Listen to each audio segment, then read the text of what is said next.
Hérete sobre Hera e algumas considerações ali sobre essa deusa, que ela é tão polêmica, entre aspas, né? Eu mesma, no começo dos estudos de arquétipo, sempre fugi muito de Hera, porque para mim ela sempre foi a grande megera do Olimpo. Ciumenta, vingativa, punitiva, porque a Hera se vingava, ela punia, né, as consortes de Zeus, não se vingava dele, né? Se vingava delas. E ela era sempre leal a ele. Na época antiga, na sociedade grega, esse era o ideal de boa esposa que eles queriam, né, passar adiante. Então a forma de fazer isso era através dos mitos.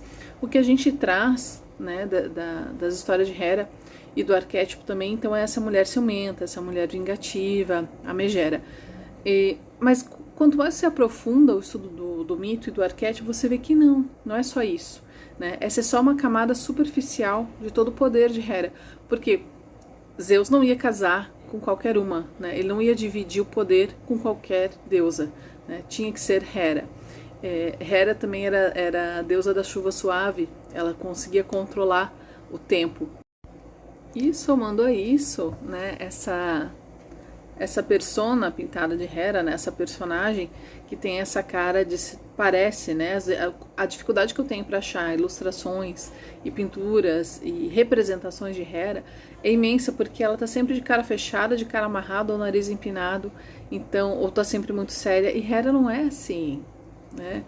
Tem uma parte, sim, mas todos nós temos, né? Afrodite, quando ela tá na sombra, ela é infinitamente pior do que Hera, mas isso ninguém tá pronto para essa discussão ainda, né?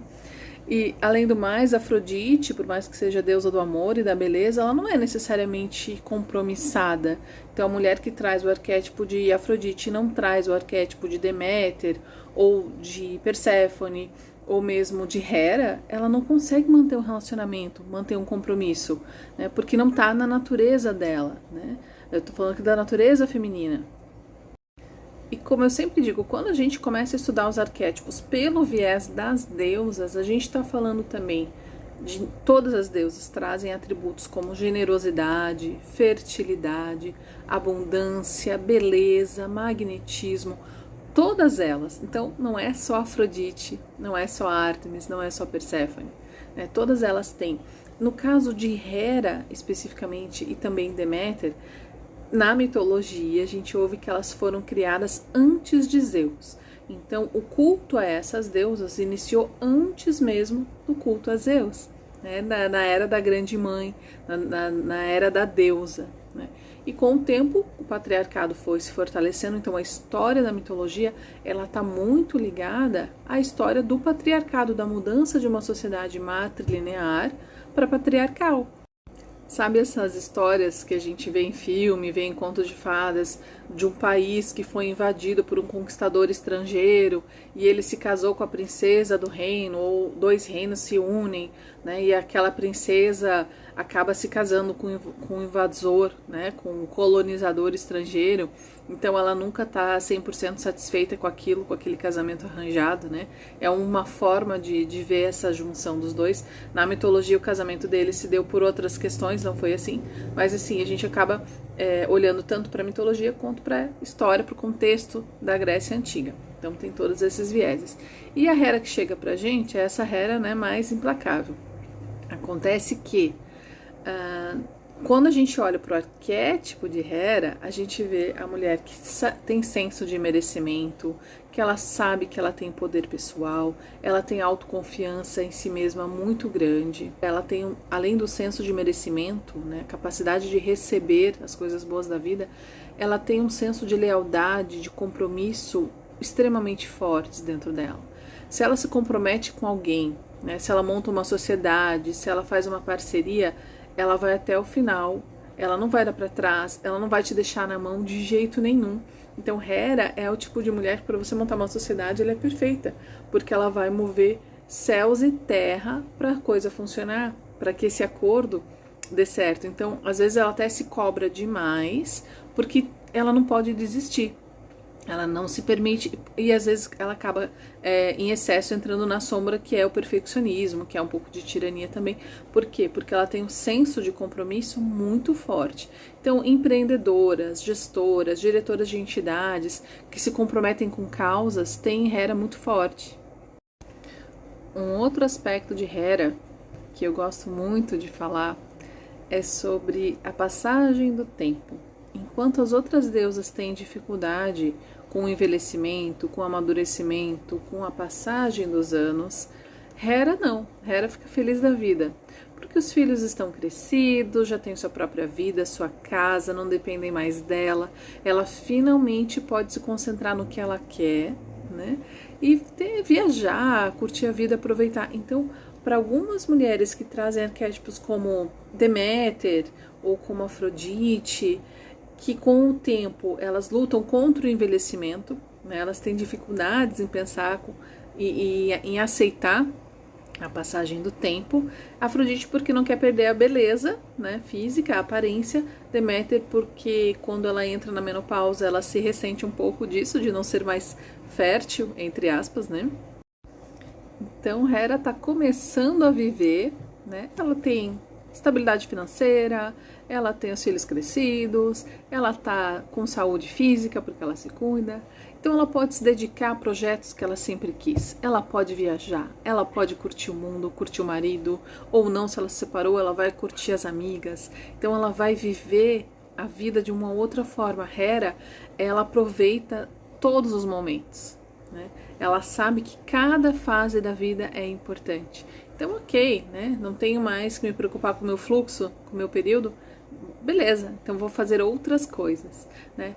A beleza física, a beleza vai mudando conforme a idade, né? A Afrodite não deixa de ser bonita, ela não perde o viço porque ganha algumas rugas, algumas linhas de expressão, né? Então a Hera sabe disso e a mulher precisa desse elemento Hera para entender o seu merecimento e ser autoconfiante também.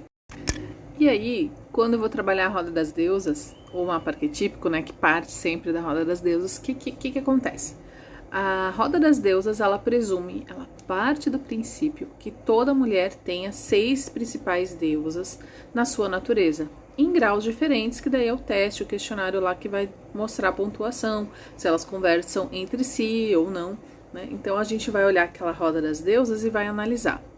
Quando a mulher traz Hera como arquétipo natural, desde cedo, eu vejo muitas são empreendedoras, são diretoras de entidades como Rotary, como Rede Feminina de Combate ao Câncer, ou como outras instituições, elas estão à frente, estão liderando esses movimentos. Muitas empreendedoras, gestoras, né, elas estão responsáveis por pessoas.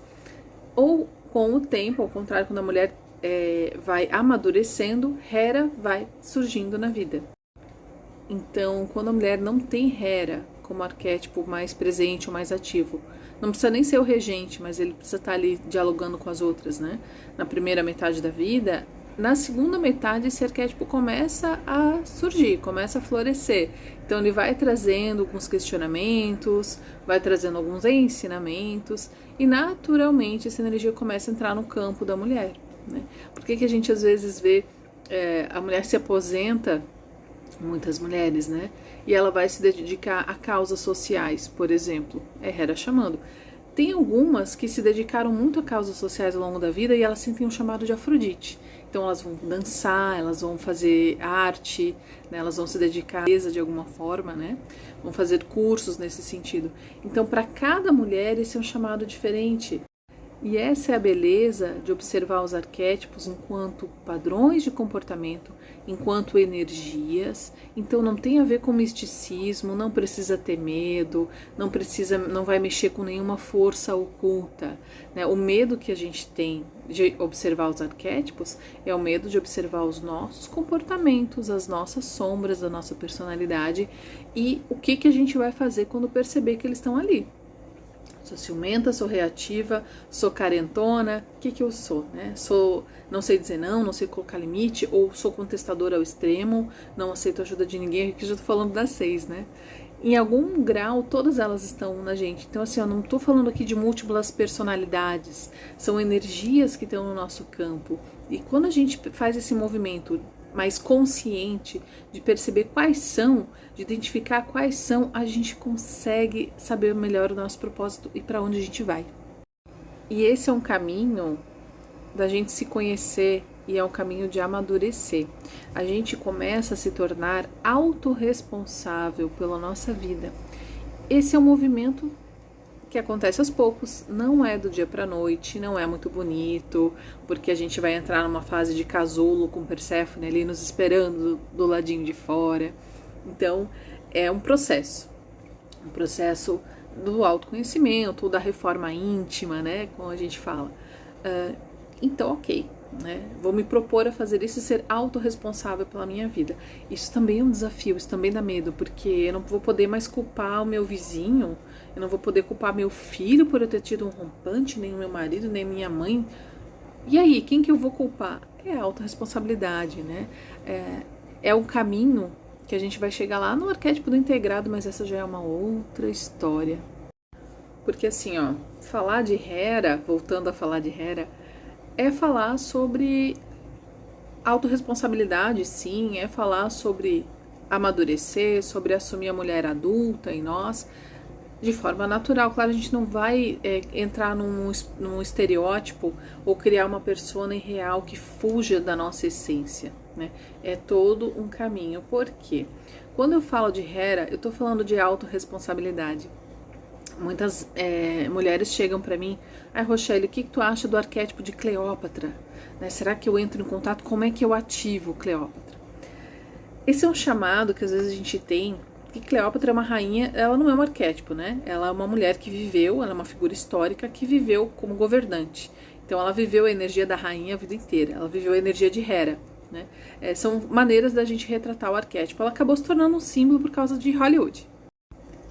E quando eu te falo desse chamado de Cleópatra, né, esse chamado da rainha, é um chamado da nossa própria centelha divina, ou da nossa própria deusa interior, dizendo assim: olha, você precisa se autorresponsabilizar pela sua vida.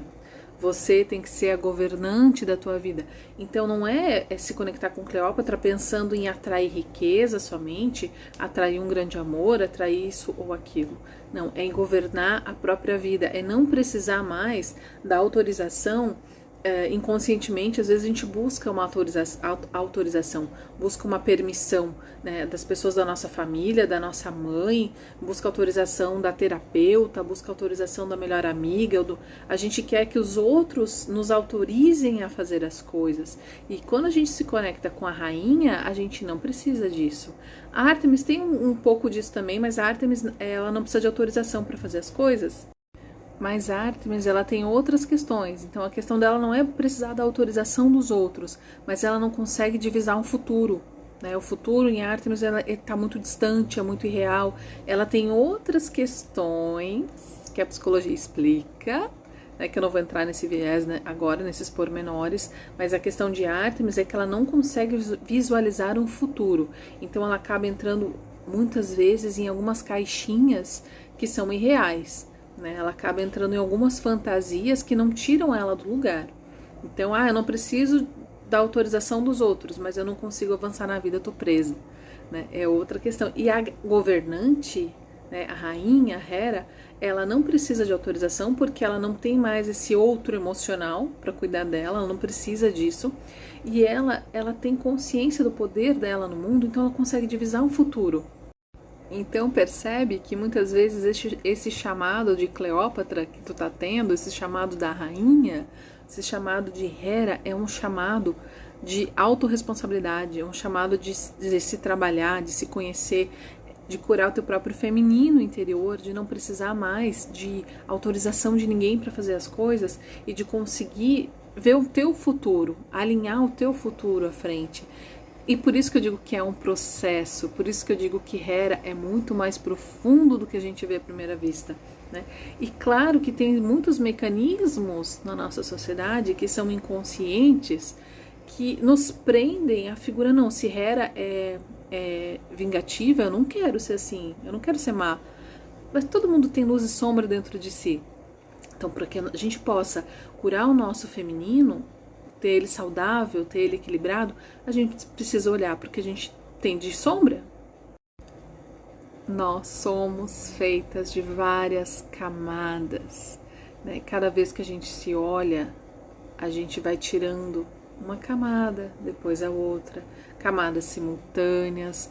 Hera é uma das pétalas, né? Se a gente for olhar, da roda das deusas. Afrodite é outra. Então, cada uma dessas deusas, com seus aspectos de luz e sombra, são camadas da nossa própria natureza. E por isso a gente não é recomendado que a gente rejeite nenhuma dessas camadas. Porque o próprio Jung falou que onde está o nosso medo, está o maior tesouro. Obrigada por ter me acompanhado até aqui. Deixa teu comentário, deixa teu like, me segue, se inscreve e espero que toda essa conversa faça sentido para você. Pode escrever para mim que eu vou adorar responder, tá? A minha Afrodite é super tagarela. Até o próximo.